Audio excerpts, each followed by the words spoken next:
Hey friends all over the world, sorry about that.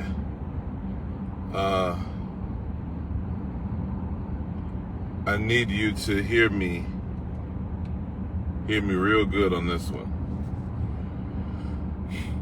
I posted this earlier, but I had some problems with it, so I renamed it and I'm posting it again. This is an urgent message to pastors and leaders. Pastors and leaders, I have an urgent message for you. If you know a pastor, I want you to tag them in this message. If you know a leader, I want you to tag them in this message. And if you are a pastor or a leader, I want you to listen carefully and maybe share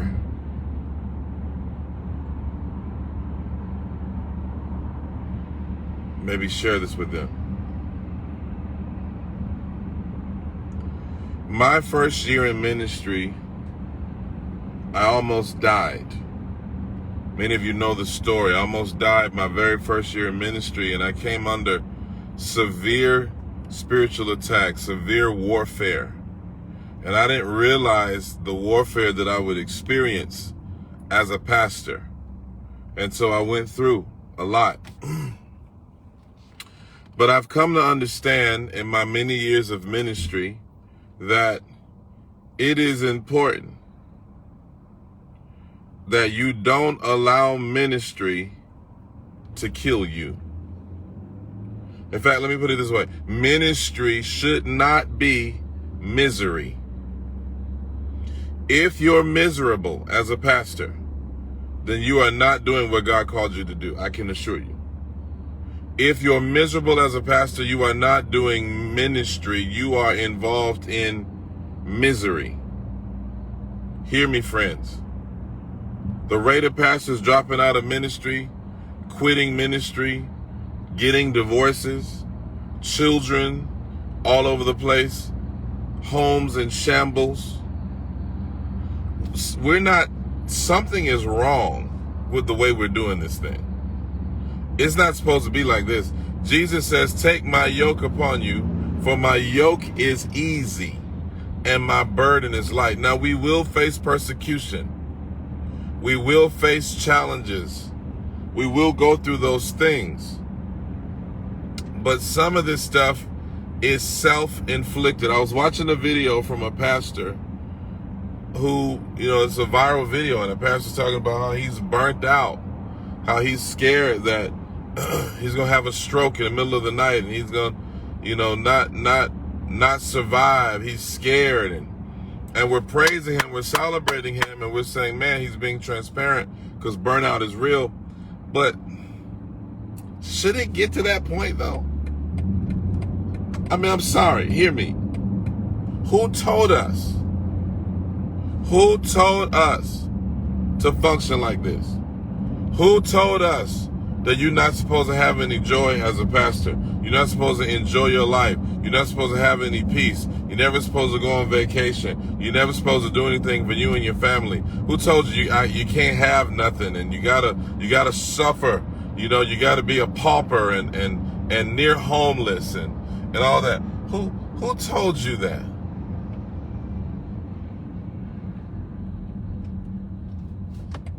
Who told you that?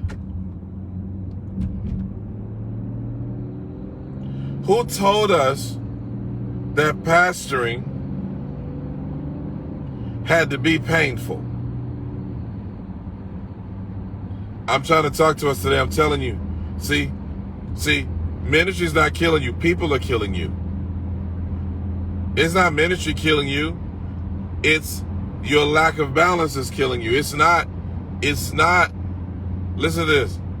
It's not ministry inflicting this pain.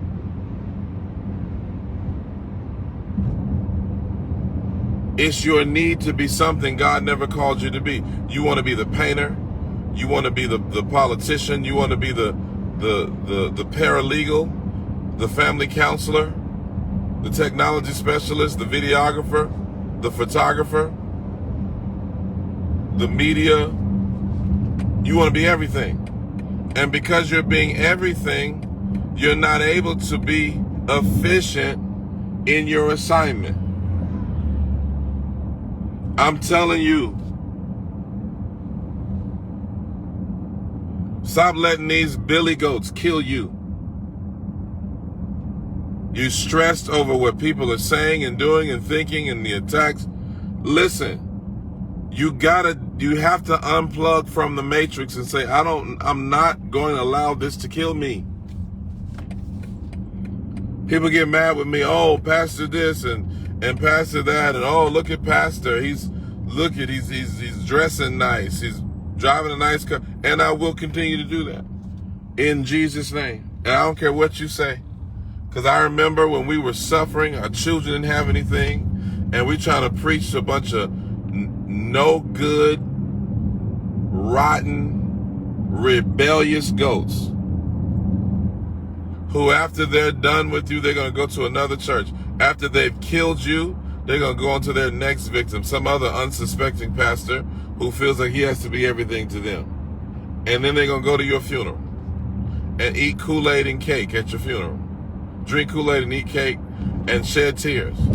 I really wish, this is something I really want the Holy Ghost to do. God, can you please grant a special privilege to pastors that when they die, that you will resurrect them for 15 minutes at their funeral. Just 15 minutes, so that they can go off on everybody in there and tell them, y'all did this to me. I died. Y'all did this. Sister Betty, it was you who did this. You poisoned my cake. That's how I got here. And people think that I'm being carnal or I'm being petty. I'm not. I'm going to have longevity in ministry. I'm going to fulfill every day that was written in the volume of the book concerning my life. And I'm going to get there in one piece. When I get to heaven, they won't have to roll me there in a wheelbarrow. Are you listening to what I'm saying to you? Pastors, we got to change the way we're pastoring.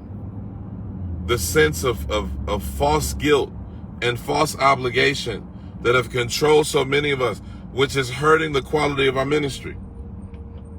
You know, somebody said something to me one time. They said, you know what happens, and I believe this to be true. I believe it was Dr. Keith Johnson that told me this. He says, listen, when you are not at your best, when you're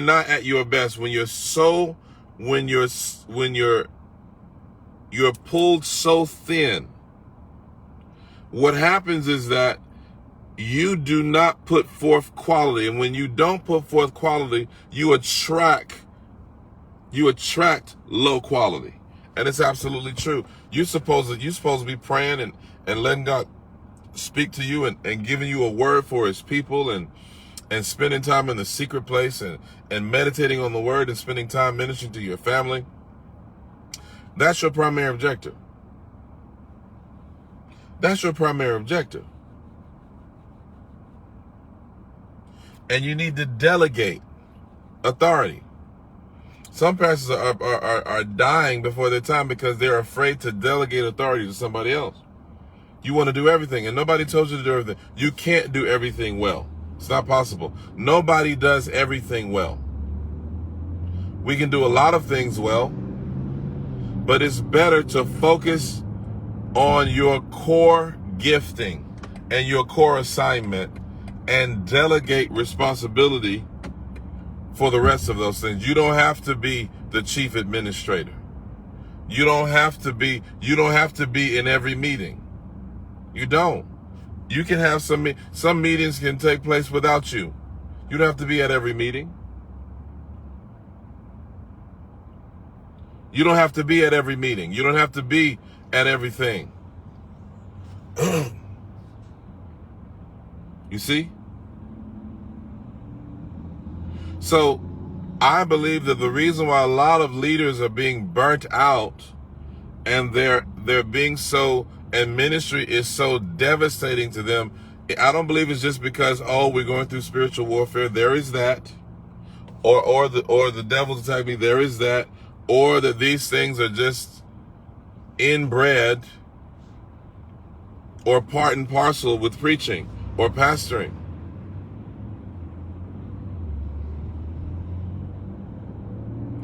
And let me tell you something.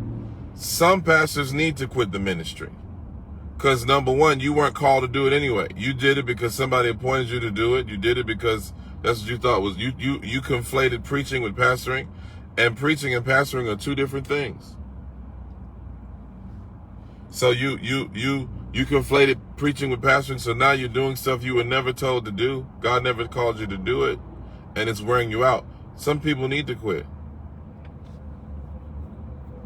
But others need to change their approach.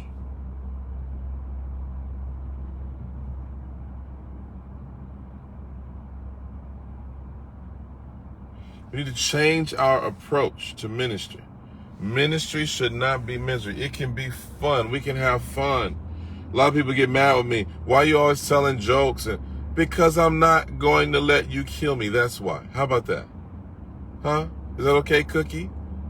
Yeah. Oh, you're not supposed to be. It's supposed to be serious.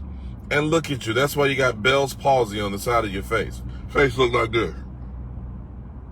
And I'm supposed to follow your advice? No, thank you.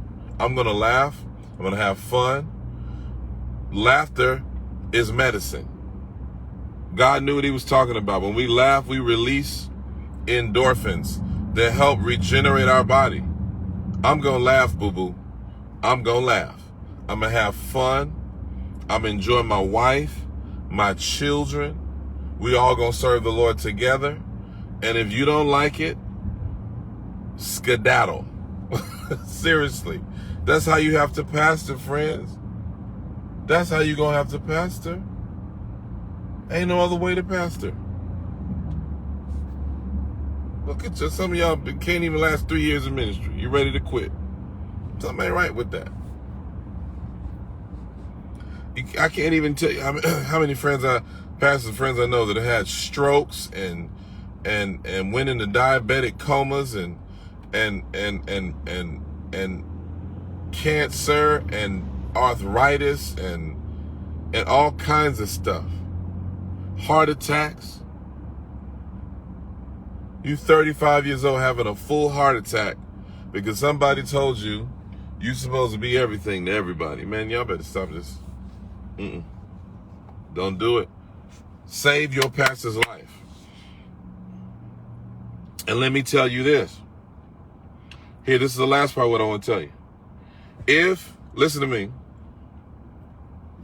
If you love your pastor, do something for them. Don't get up, pastor appreciation, and you want to give them a gift certificate to Chick-fil-A. No, do something substantial for your pastor. I know Pastor Appreciation Month is October, but it shouldn't be a month. It should be a culture. It should be a lifestyle. Bless them.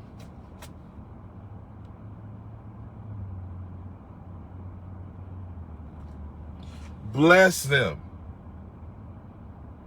Bless your pastor. Pray for your pastor. Minister to your pastor. If you have the ability to do so, do something nice for them. I'm not asking for me. I'm talking about you to do something for your pastor.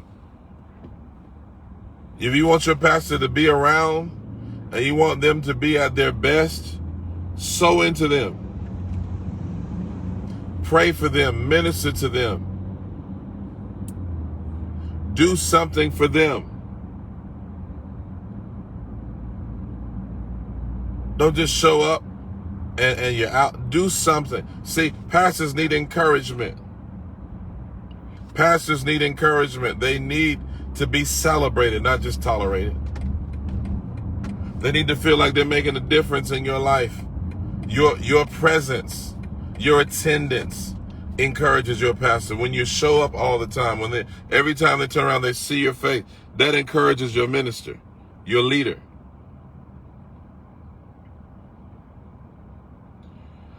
So anyway, share this with somebody and maybe save a pastor's life.